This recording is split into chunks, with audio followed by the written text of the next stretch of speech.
kanneen akka dahoo arbaa baabbilee fi leencaa farroo gurraacha simbiroowwan adda addaa kan akka fardeen diidaa gaara qunduddoo dabbal mootii gaaraa qabeenya hawwata turizimii godinaalee kun qaban keessaa isaan xiqqoodha.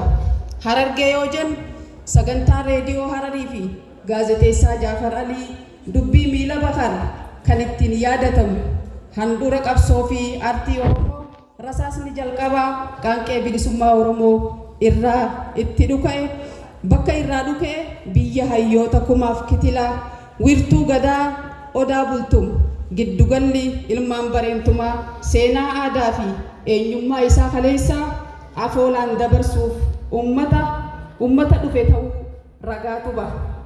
Harargeen mirriisaan shaggooyyeen helleen darashii fi shoobdoon addatti kan ittiin beekamtu qe'ee jaalalaa fi kabajaa kanatti argamuutiin qooddachuu kiyyaaf gammachuu guddaatu natti dhagahama.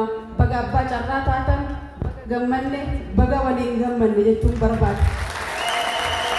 Seenaan ibsituu eenyummaa ummataati.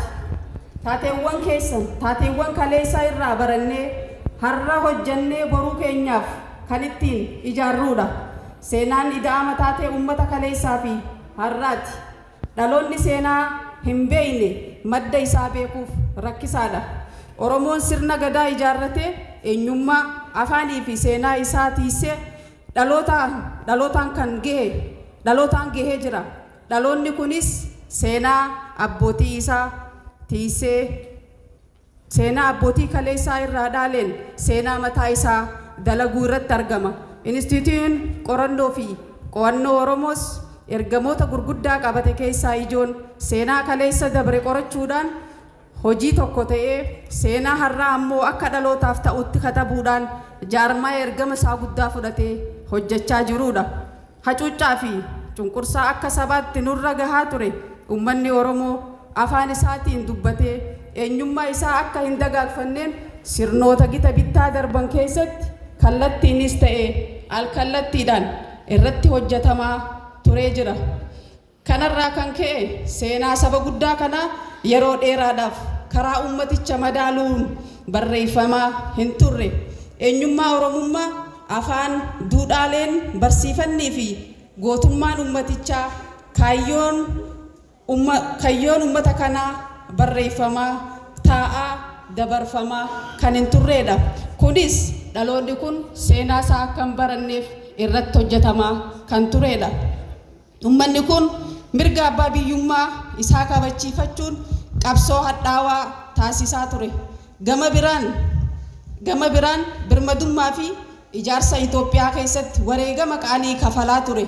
Kun ta'ee osoo jiru seenaan isaanii awwaalamaa gootonni qaqqaalii fi hayyoonni qaroon biyya kana utubanii darban eenyummaan isaanii dhokfamee gariin ammoo maqaan jiraatee dhaloonni faana gootota kaleessaa akka hin hordofne taasisuu qofa osoo hin taane ifitti amanamummaa fi xiinsammuu dhalootaa cabsuuf yaaliin guddaan taasifamaa turee jira.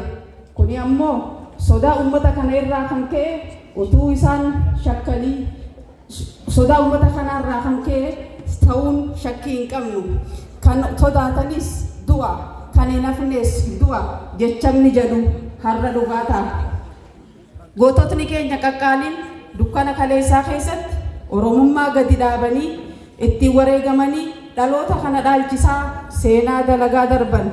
Injifannoon dhaloota kanaa ida'ama qabsoo kaleessaati. Qabsaa'ota hangafa waan hojjetan beekan kallacha qabsoo uummata keenyaa hubatanii dhaloota itti guddisaa warra turanidha.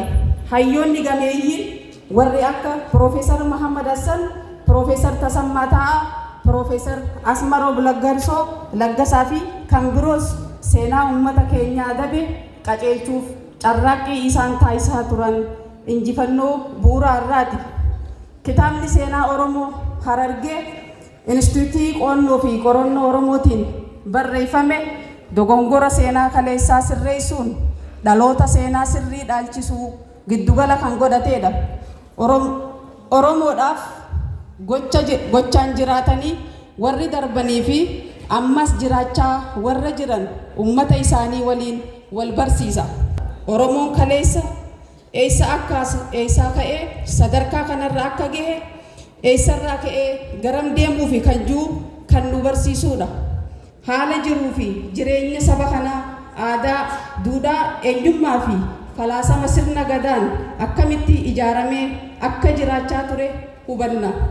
Gootota qaqqaalii Oromoo ta'anii dhalatanii Oromummaaf jiraatanii Oromummaa fi Itoophiyaaf wareegamanii darban qofa kan yaadatu osoo hin taane hiree argatanii lubbuun jiraatanii fi firii qabsoo isaanii ijaan argaa kan jiran of keessatti qabatee kan barreeffamedha.